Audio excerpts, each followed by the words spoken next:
We've been studying through the life of one of the most well-known Old Testament prophets, Elijah.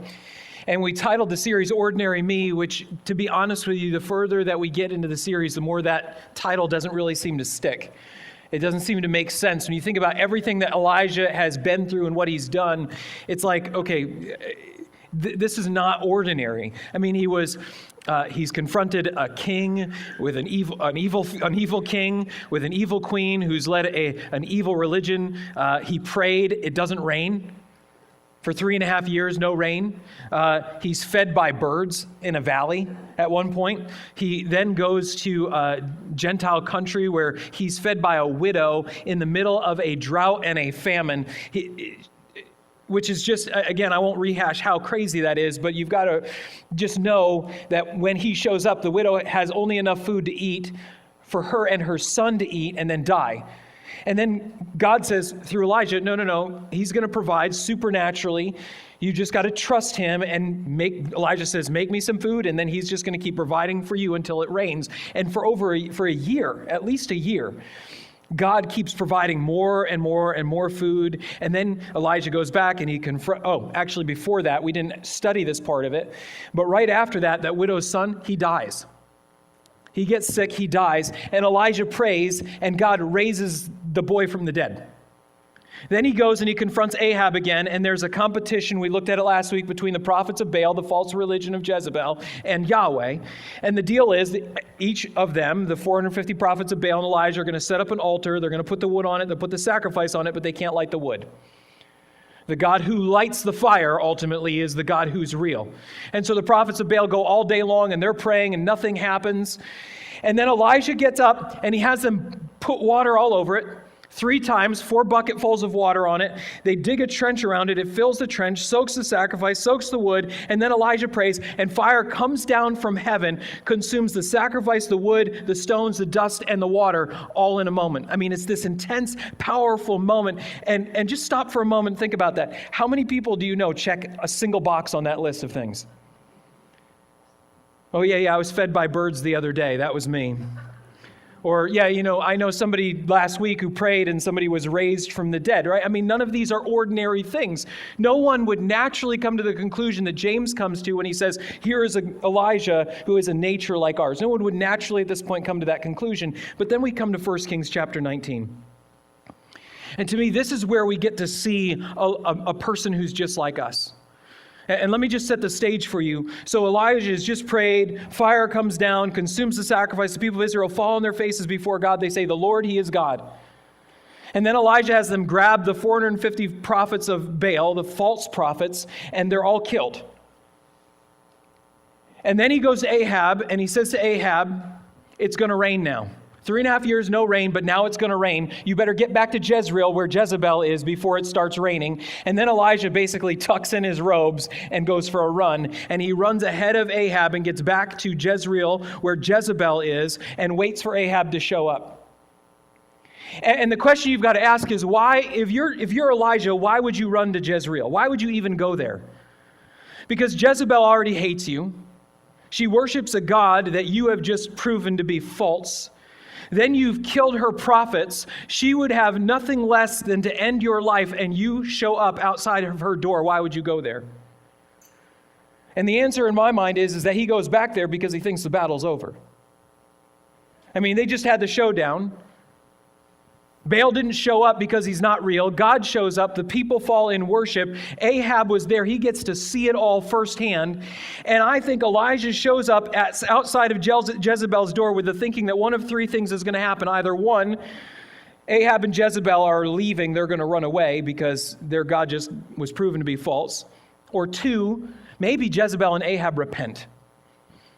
Right? They turn back to God because they acknowledge Baal wasn't real. Or 3, if they don't do one of those 2 things, that the people of Israel, now realizing that Baal is not real, there'll be an uprising. They'll overthrow Ahab and Jezebel, and a new king will be put in place, and Israel will be back to worshiping God. I think that on his run from Mount Carmel to Jezreel is that Elijah in his mind is dreaming and imagining all of the good things that are about to happen.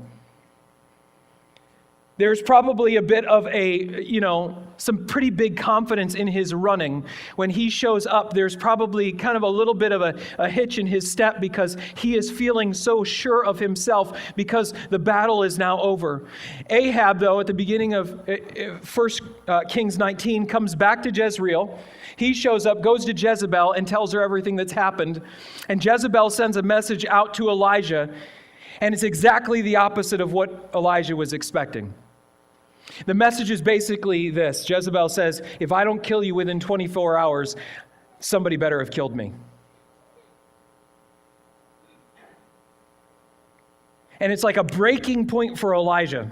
And some of us have experienced this breaking point where we've had dreams, we've had expectations, we've had plans on what it is that's supposed to happen, and then suddenly it feels like everything comes falling apart. And that's what it feels like for Elijah, that suddenly everything comes falling apart. It's as if nothing that he did mattered. It made no difference. There's no surrender, there's no repentance, there's no uprising. Everything is continuing the way that it was. And now his life's in danger. The guy who is running in confidence after praying and having fire come down from heaven, now in 1 Kings chapter 19 goes on the run, but this time not in confidence, but in fear. And we see him run south because remember, Israel has been divided into two.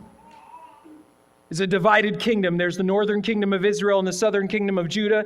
The northern kingdom is where Ahab and Jezebel and Elijah are. And Elijah goes on the run south, and he runs out of Israel into Judah and through Judah all the way to the most southern point in Judah.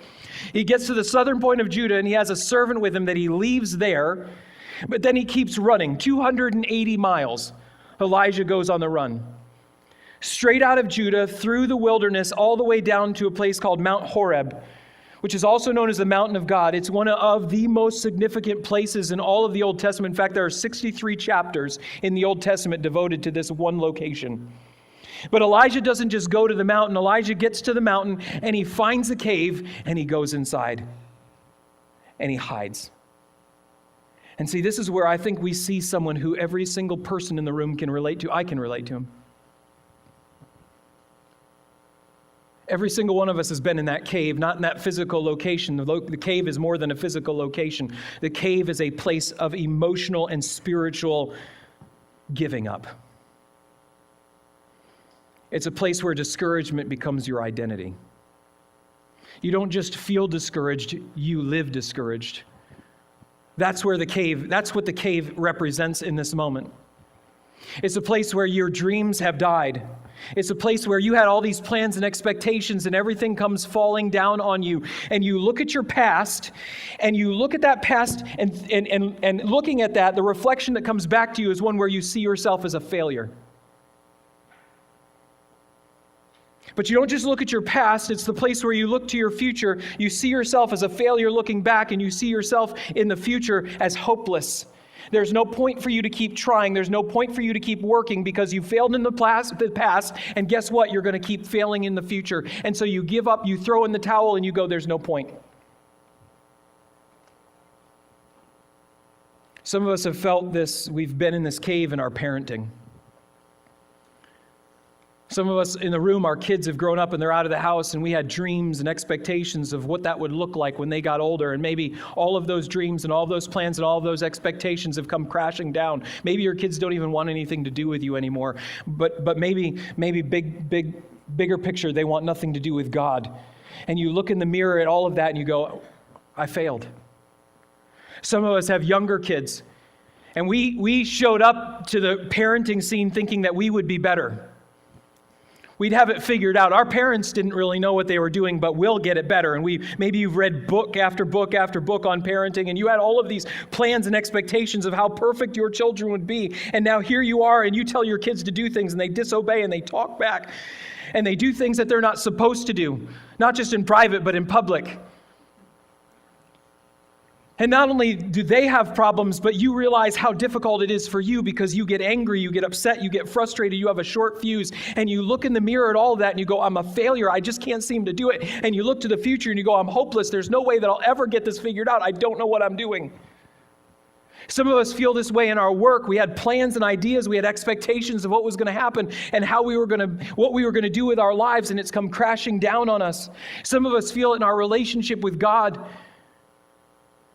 where we know that there's these places in our lives that we want to change and we want to be different and we don't want to live this way anymore, but yet day after day we keep struggling with the same thing, and we look at it and we feel like we're failures and we're hopeless and we're stuck in this cave of discouragement.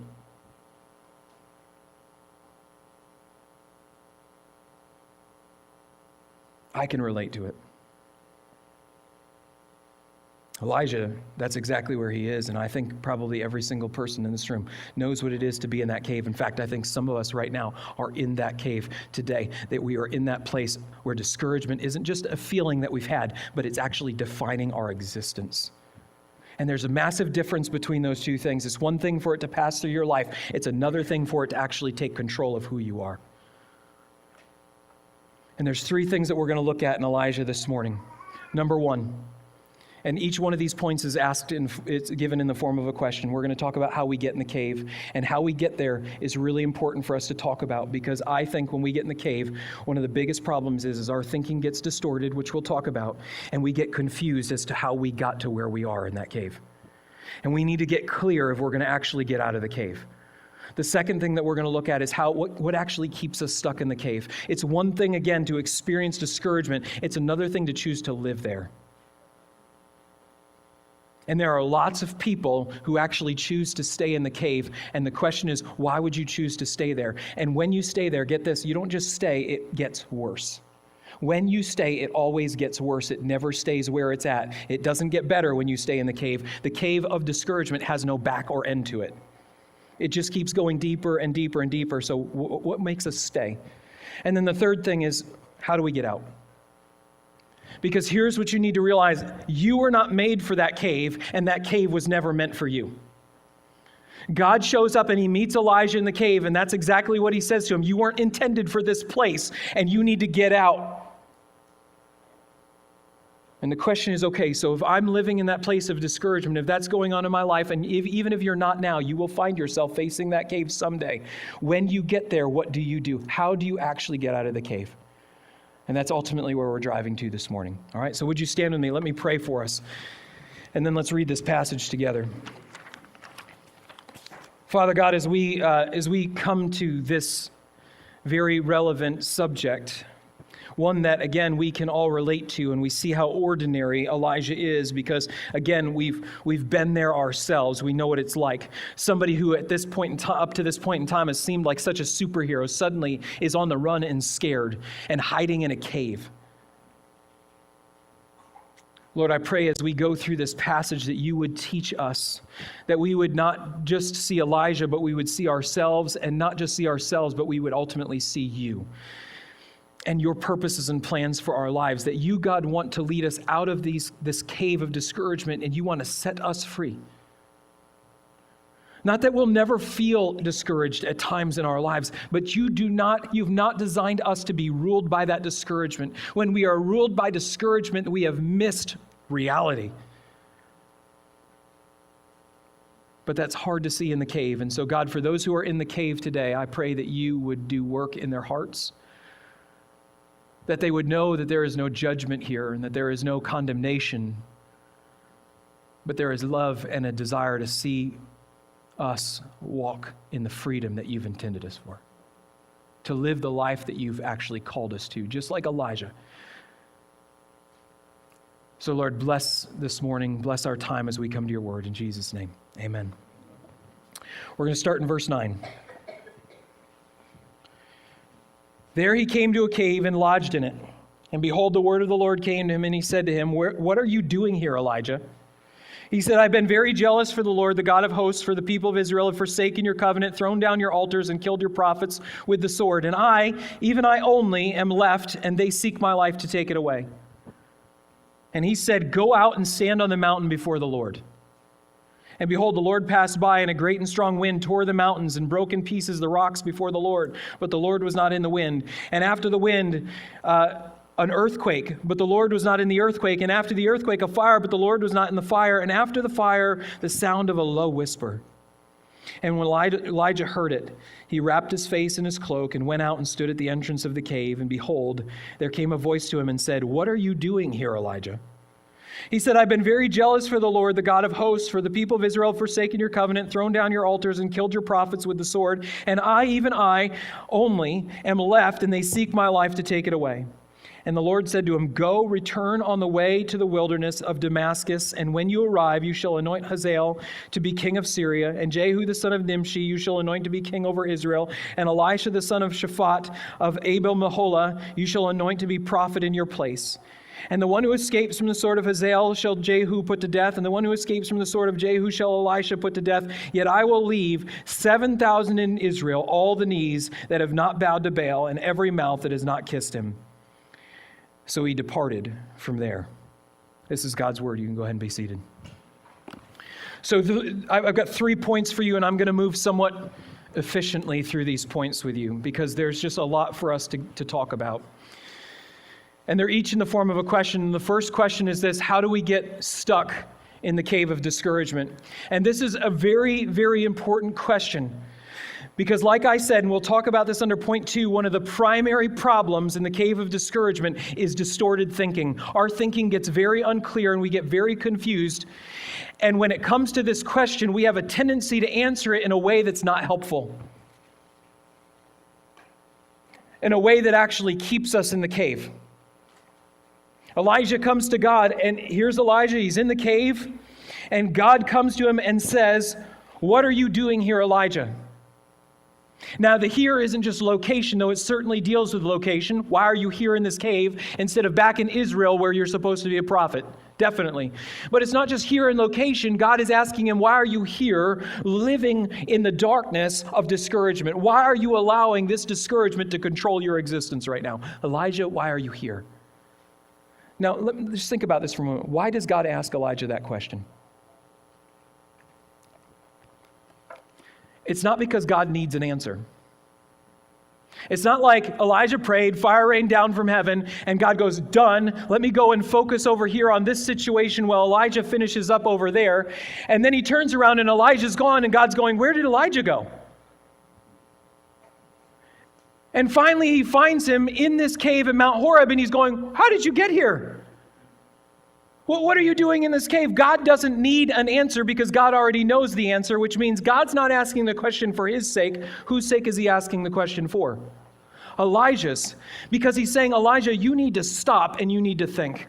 And for those of you who are, whenever you find yourself in the cave, you need to step back and you've got to ask this question: why am I actually here? And see, Elijah answers the question in the way that we tend to answer the question, which is very unhelpful. And look at what he says. Here's what he says. Verse 10, he said, "I have been very jealous for the Lord, the God of hosts, for the people." Now just stop there. We don't even have to keep going. Here's what Elijah says. "I've been doing all the right things, and all these other people are doing the wrong things, and that's why I'm in the cave." In other words, God, here's why I'm in the cave. I'm in the cave because of my circumstances. I've got bad circumstances and I've got bad people. And if it wasn't for those circumstances and it wasn't for those people, then I wouldn't be here in the cave. And I want you to hear this. What Elijah says is not factually incorrect, but it is terribly inaccurate. Everything that he says up to the point when he says he's the only one left is true. That's actually not true, but he's been passionate for God. People of Israel have actually absolutely been disobedient. They've torn down God's altars. They've done everything that he said. But those are not the reasons that Elijah is in the cave. Years back, I had a man come to me who was having a problem with anger, rage in his marriage. And he came to me and said, I don't know what's going on. I don't know how to fix this problem. And I said, "Okay, well, tell me what's going on." He said, "Well, it's my wife. My wife, she does this, this, and this. And I can't help myself. I just get really angry with her. I just go into this rage." And I said, "Okay, well, let me ask you this question. Do you think there's any other men who have a wife that does the kind of things that your wife is doing?" "Yes." I said, "Okay, do you think that all of them have the same rage problem?" "No."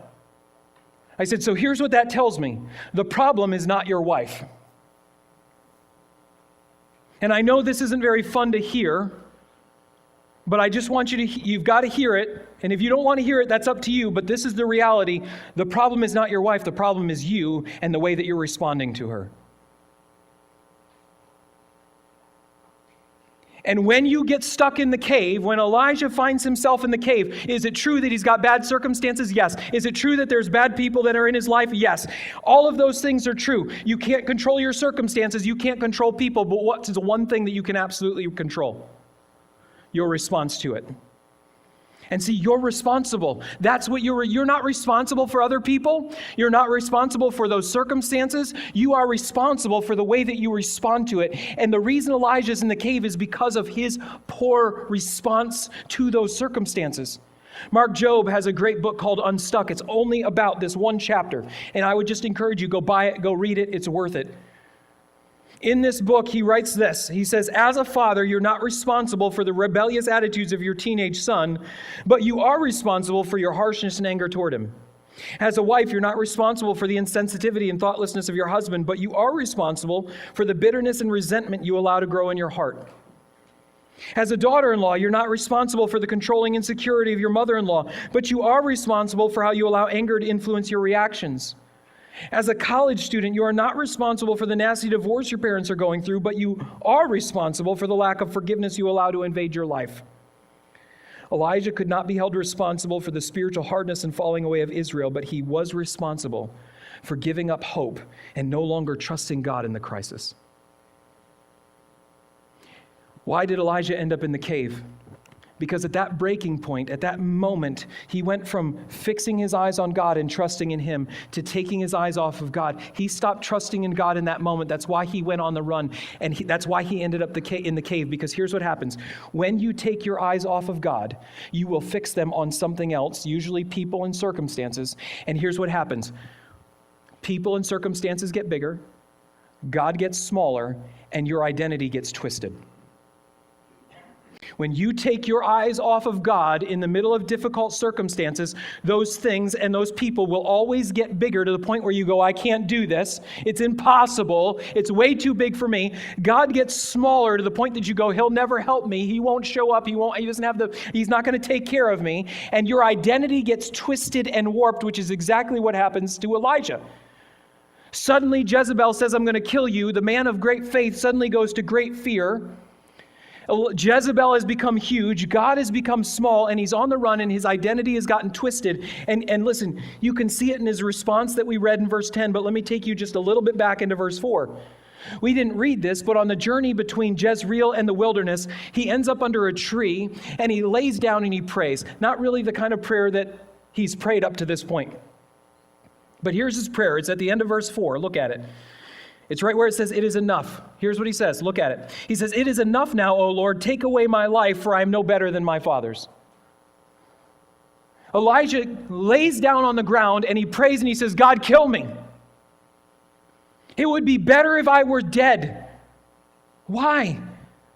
Because his circumstances have become huge, God's become small, and listen, his identity got twisted and warped, and you can see it in what he says to God in this moment, and what he says later on in verse 10, and then he repeats it again later on in verse 14. But here's what Elijah, I'm just going to summarize it for you. God, he says, I'm a failure, I am useless, I am worthless, and I am hopeless. I am a failure, I am useless, I am worthless, I am hopeless. I am a failure, I am useless, I am worthless, I am hopeless. His whole identity has now been twisted and distorted to the point where he has been driven into this cave of discouragement and hopelessness. And some of us know exactly where that is, because that's those four things, and you can add on to it. Those four things are things that are playing in the back of your mind consistently, that you look in the mirror at yourself, and those are the things that you think when you look at your life. I am a failure. I am useless. I can't be used. God couldn't do anything with me. I am worthless. I'm no better than the worst person out there. I am just an absolute, complete disaster. There is nothing God can do with me. And there is nothing that will ever make it better. If you want to know how you get into the cave of discouragement, again, not just to feel discouraged. You can feel discouraged without being in the cave. But to be ruled by discouragement, to be controlled by discouragement, to be run by it, how do you get to that place? This is how you get there. Is that you go through this circumstance and you take your eyes off of God, and those things become bigger and God becomes smaller, and your whole identity gets twisted and you end up in the cave. It's not because of your circumstances. It is not because of people. It's because of your response to those things. And if you don't own that, you can't get out of the cave. You can't, because it will always be someone else's responsibility. Number 2, here's the second question. What keeps us stuck in the cave? What keeps us there and makes it worse? Because that's the problem.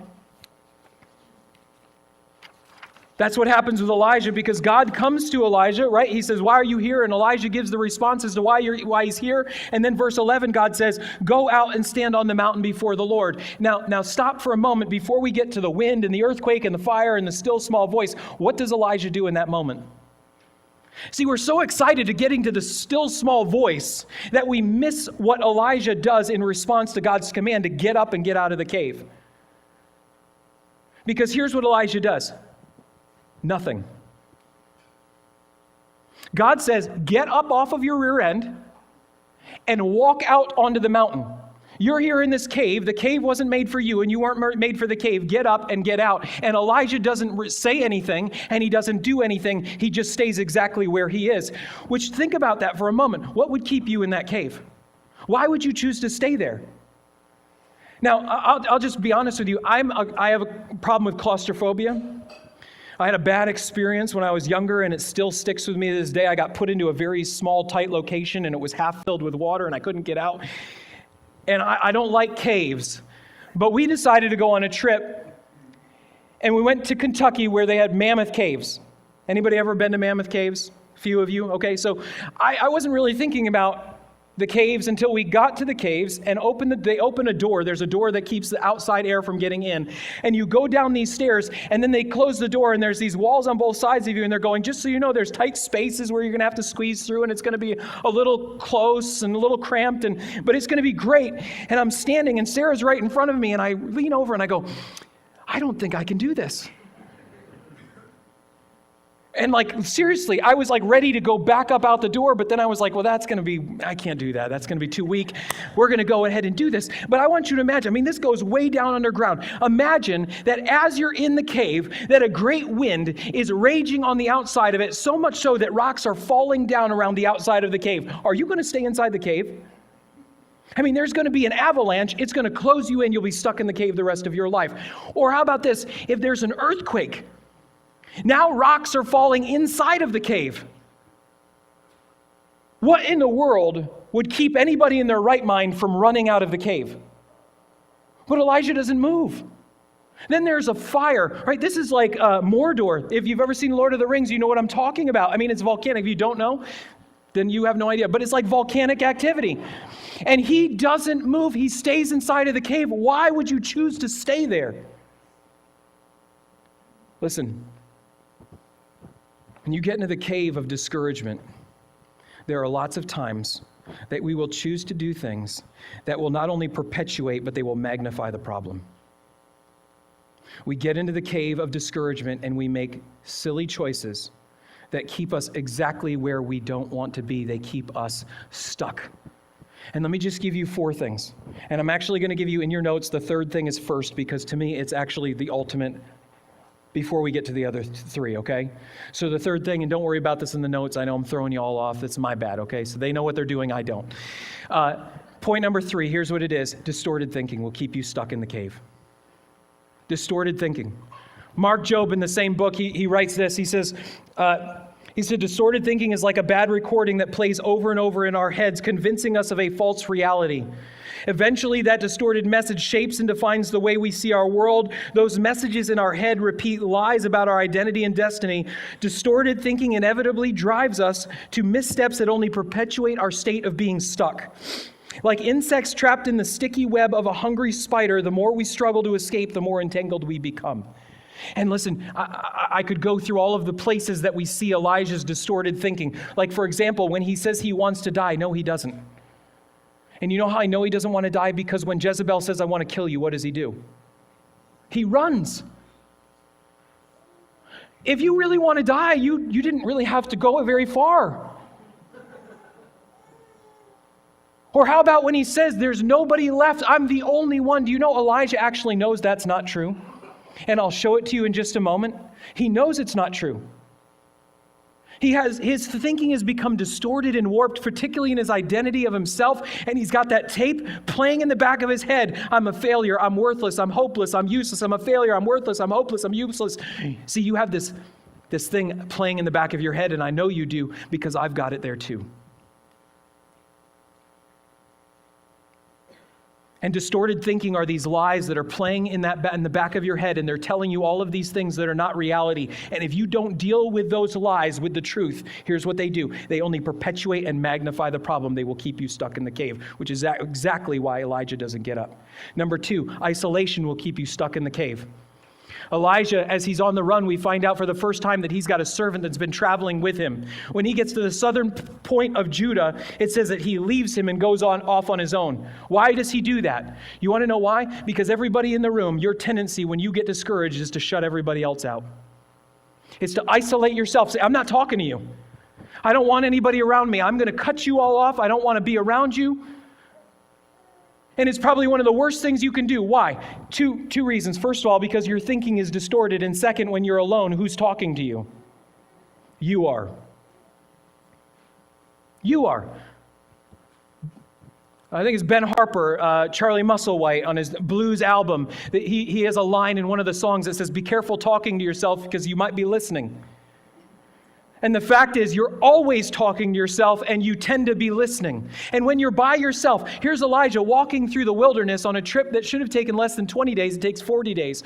And on those 40 days by himself, as he walks through the wilderness, what do you think he's doing? He's just playing that tape over and over and over in his head. And there's nobody there to go, really? That's not reality. That's not true. Would you stop? You got to get some perspective here. There's nobody that's there because he's shut everybody else out. The more isolated you are, the more likely it is that you're going to stay stuck in that cave. You need people who are there to remind you the truth. Number 2, self-pity. Elijah in the cave, God says, "Why are you here?" And he says, even I am the only one left. I said, that's not true. And Elijah knows it. You know how I know he knows it? Because back in 1 Kings 18, he met a guy by the name of Obadiah. And Obadiah told him already, before God tells him that there's 7,000 that he's going to leave who haven't bowed the knee to Baal, Obadiah tells him that he's already got guys that are stored away inside caves that love God. So Elijah already knows he's not alone. So why is he saying to God, and by the way, he knows that God already knows that too. But this is where distorted thinking gets in because we think we can trick God and tell him things that are not true. Why does he say he's the only one left? Because Elijah in this moment is throwing himself a pity party. And when you're in the cave, this is what we do. It's what I do. You start feeling sorry for yourself, and you know what you say? No one understands, no one relates, and no one cares.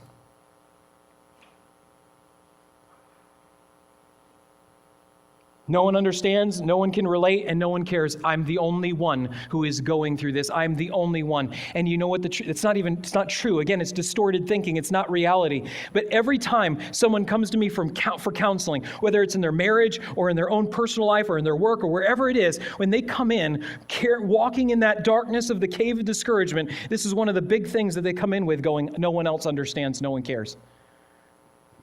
And see, the more you throw that pity party, the more you tell yourself that lie, because it is a lie, the deeper you go into the cave and the more that you stay stuck. And here's the last one, passivity and disobedience. Passivity and disobedience. God says, get up off the ground, walk out of the cave, and what does Elijah choose? He chooses passivity. I'm not going to do anything, which at the same time, when you embrace passivity, you're embracing disobedience, because God never calls you to be passive. He is always calling you forward. He was always calling you to follow, and he's never standing still. Saying, you're not supposed to stay stuck, you're supposed to get out. We're supposed to keep going because I've got a plan, I've got a purpose, I'm going to lead you, but you got to follow me. Get up and let's go. See, but when you embrace passivity, I said, again, we're asking a question, what keeps us stuck? Passivity will keep you stuck, but it will also make it worse, because the longer you embrace passivity, the harder it is to get out. Think of it like exercise. I told you last week I went for a run for the first time in 2 months, and it hurt. I was limping most of the week last week. I was just in so much pain, and I had a question that I had to answer this week. Do I go for another run? Now, let's just be honest. It's much easier to have just sit on the couch. It's much more comfortable. Why? Because it's not going to hurt, at least not initially. But see, I know the long-term results of sitting on the couch because I've been there where I've sat on the couch so long that you don't ever stagnate, you disintegrate. Right? It's not like, oh, well, I'll pick it back up in 4 months and I'll just start where I stopped. No. If you stop running and then you go and try to run again after 2 months, you don't start where you stopped. You have to start where you started way back before that. The longer you sit still in passivity, and by the way, why would we choose passivity? Because we think it will never get better, because we embrace the distorted thinking that there's no hope. We embrace it in our marriages, we embrace it in our personal lives, we just go, there's no hope, there's no point, so I'll just sit here and do nothing. And the longer you do that, the harder it is to get out of the cave. But it's not hopeless. It's not like, well, I can't get out of the cave, so what's the point? No, listen, here's the great thing. Elijah has chosen the cave and he's chosen to stay in the cave, but God goes, I'm not going to leave you there.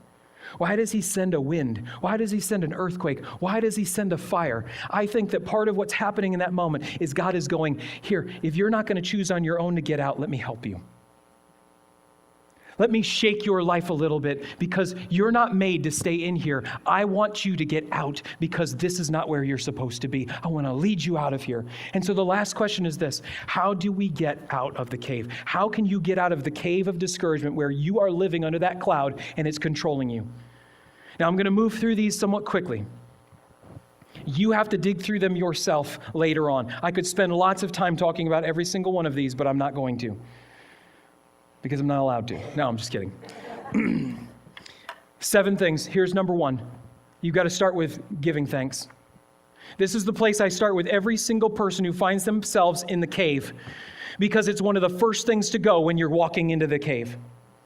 You stop giving thanks because you start focusing on all the things that are wrong and all the problems that you have. And so I have people who will come to me for counseling, people who come to me for help, and I'll say, I'll meet with you, but here's the requirement. Once a week, once a day, you have to write down what you can give thanks for in the middle of your cave. And I will tell you, 100% of the people that I tell that to don't want to do it. They fight it and they resist it and they play games with it because they are living controlled by that discouragement and they're not willing to look at hope. Elijah gives a response. God says, why are you here? What are the things that Elijah doesn't ever talk about? He doesn't talk about God's faithfulness. He doesn't talk about God's provision. He doesn't talk about God's power. He doesn't talk about the fact that God doesn't leave him or forsake him even when he's in the cave. Not a single word of thankfulness. Listen, I'm not saying that what you're going through isn't hard and it isn't painful. What I am saying is you'll never get out of the cave if you don't learn how to give thanks. Because even in the cave, God is providing, God is taking care of you. The breath that you breathe today, the food that you ate today, the clothes that you wore, the car that you rode in to get to this location, the fact that you have a community of people around you, all of these things are in the middle of your mess and God is providing them for all of you. You are being taken care of by God who loves you. You want to get out of the cave, start by giving thanks. Number 2, if you want to get out of the cave, then you've got to learn how to listen to and obey God's voice. God is not shouting. God is not screaming. God will not force his way in. God is inviting. God is calling, and God is absolutely speaking. Person after person will come to me and say, I don't hear God speaking to me. And my first question to them is always, tell me the last time you were here in this book. And I'm just telling you, the consistent response is, it's been a while. And here's the problem with that. That's like coming and saying, my spouse never talks to me, and me going, well, when was the last time you were in the same room with them? Well, I haven't been in the same room with them. When's the last time they called you and you picked up the phone? Well, I don't pick up the phone. Then why in the world would you expect to hear what they have to say to you? If you're not going to get in the same room with your spouse, you can't expect them to talk to you. If you're not going to get in the same room with God, you're not going to hear his voice. God is speaking, and it is a still, small voice. It is a whisper that we so often don't make space for because we're so filled with the distractions of life. You will not come out of the cave if you are unwilling to actually listen to what God has to say to you. And I get it, it's hard. I understand that this is not, it's not like sitting down and watching TV or eating candy. I get it, it's not easy. But see, God's speaking, and God is here, and God has given you himself, and he's saying, here I am. If you want to get out of the cave, you've got to start by listening. And some of us were just simply not listening. That's where it starts. Number 3, if you want to get out of the cave, you've got to take every thought captive. You have to take every thought captive. This is something that my wife reminds me of pretty consistently when I find myself in the cave. And take every thought captive to obey Christ. Or how about Philippians chapter 4, verse 8? Finally, brothers, whatever is true, whatever is honorable, whatever is just, whatever is pure, whatever is lovely, whatever is commendable, if there is any excellence, if there is anything worthy of praise, think about these things. There's 2 things that are happening in those 2 passages. Number 1, if you want to get out of the cave, then you've got to battle the lies that are playing in the back of your head. And the only way you battle the lies is with the truth. How about you're worthless? How many, I'm not asking you to raise your hand, but I wonder how many of us in the room feel worthless before God. We go, I'm worthless. I'm useless. I'm a waste of space. I'm a failure. How about Psalm 139, that you're fearfully and wonderfully made? How about Ephesians chapter 2, verse 10, that says we are God's workmanship, created in Christ Jesus to do good things that he prepared in advance for us to do. You are God's masterpiece. And you're living peace. You are God's masterpiece, and you're living under this condemnation that you're worthless. You've got to take those lies and you've got to take them captive with the truth. But then number 2, you've got to fight the drift to negativity. He says, what are you focusing your attention on? Philippians 4, verse 8, whatever is true, whatever is honorable, whatever is just. See, our problem is that we don't actually evaluate how we're thinking or what we're thinking. We just think it. Do you want to know where distorted thinking comes from? It comes from allowing your mind to be controlled by your emotions. And your emotions can be very good things, but your emotions twisted under the fall often mislead you and misguide you to things that are not reality. You have to take thoughts captive, and then you have to evaluate what you're thinking and going, hey, if it doesn't fit on this list, I'm not wasting my time. Because it's not worth it. And it's not going to lead me out of the cave. It's just going to lead me further into it. Number 4, if you're going to get out of the cave, you've got to get with other people on the same journey. Right after this, God leads Elijah to a man by the name of Elisha. God says, I'm not leaving you alone. I'm actually sending you to a person who's going to partner with you on the journey. And I'm not going to spend a lot of time on this, but let me just say this. If you're doing life alone, it's by choice, not by force. And listen, I know people who will say it's not my fault, everybody else is to blame because nobody really wants to invest in me. If you're doing life alone, it's not that you will stay stuck in the cave, and it is a choice whether or not you do life alone. We're really good at having lots of acquaintances and people who are friends on Facebook. We're really, really terrible at actually having friends. Real friends. Who, if you are in the cave, who are the people you would call that would actually pick up the phone? And if you don't have an answer to that question, then you're doing it wrong.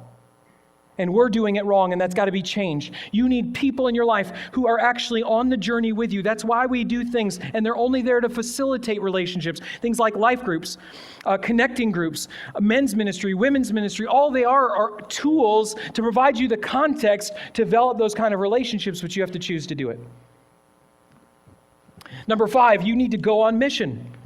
You need to get your focus off of yourself and onto other people. Because in the cave, our tendency is self-pity, throwing myself a pity party, focusing on myself and my circumstances. And God, in verse 15, the first thing he says to Elijah, it says, and the Lord said to him, go. God doesn't baby him.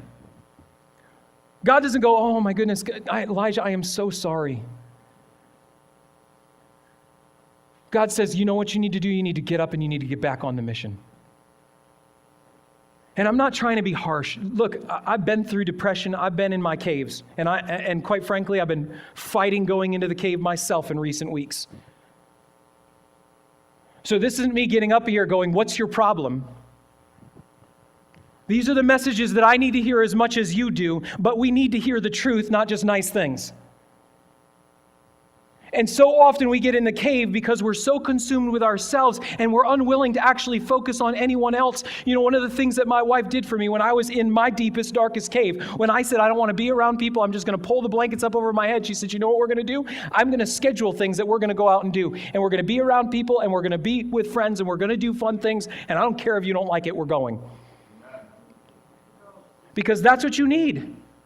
And you need to stop being focused on yourself, and you need to actually start paying attention to the needs of other people. As long as you stay focused on you and you don't go on mission, you're going to stay stuck in your cave. Number 6, you need to remember you're not alone.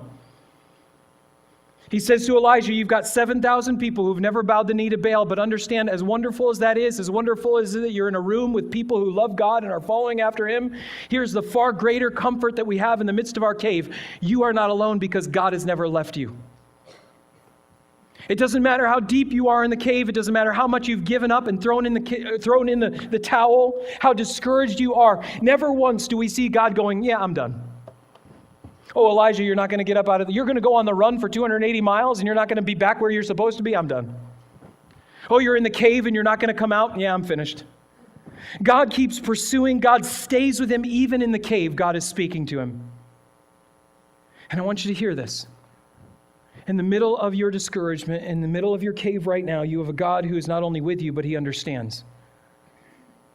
Hebrews chapter 4 says, for we do not have a high priest who is unable to sympathize with our weaknesses, but one who in every respect has been tempted as we are. But there's a distinct difference, yet without sin. He knows what it is to walk in this world. He knows what it is to face the challenges of discouragement, to be pulled and to be stretched. He knows what it is to go through those things. And so He understands what you're going through. But get this, He doesn't just understand, but because He went through them, He overcame them. That He went through them and He defeated them. That He went to the cross, sinless Son of God, taking the penalty for our running, for our caves, for our disobedience, for our rejection of Him. That He died, was buried, and put in a cave, and then He overcame the cave, broke out of it with the resurrection, so that we would no longer have to stay in that place. So that we might be set free, so that we might receive the free gift of God, which is our salvation, by grace alone, through faith alone. You want to get out of the cave, that's the first place it starts, is to know that God has done that for you. And not just to know it, but to trust it and to believe it. And if you haven't done that, if you have not trusted in Jesus Christ as your Savior and your Lord, the cave will never really be broken. You may have glimmers of it. You may have moments of it. But if you truly want to be free from it, that's where it starts. But it doesn't stop there, because here's the last thing. Number 7 is this, is to know this, that God is not done with you yet. Have the confidence of this. You want to get out of the cave, then have this. You need to have this confidence that God's not finished with you yet. And how can you have that confidence? Here's how you have that confidence. It's Philippians chapter 1, verse 6. Paul says, and I am sure of this, and I am confident of this. And if Paul can be confident of it, I can be confident of it, and you can be confident of it. I am sure of this, that He who began a good work in you will bring it to completion at the day of Jesus Christ. You may be in the cave of discouragement. You may have lost hope. You may have thrown in the towel. You may have allowed discouragement to define you. But God is not done with you yet. Elijah has God come and meet with him in that cave. And if you want the big picture of what God is saying to him in this moment, this is it. God comes to Elijah and says, I'm not done with you yet. It's time to get up and get out of the cave. Let's go.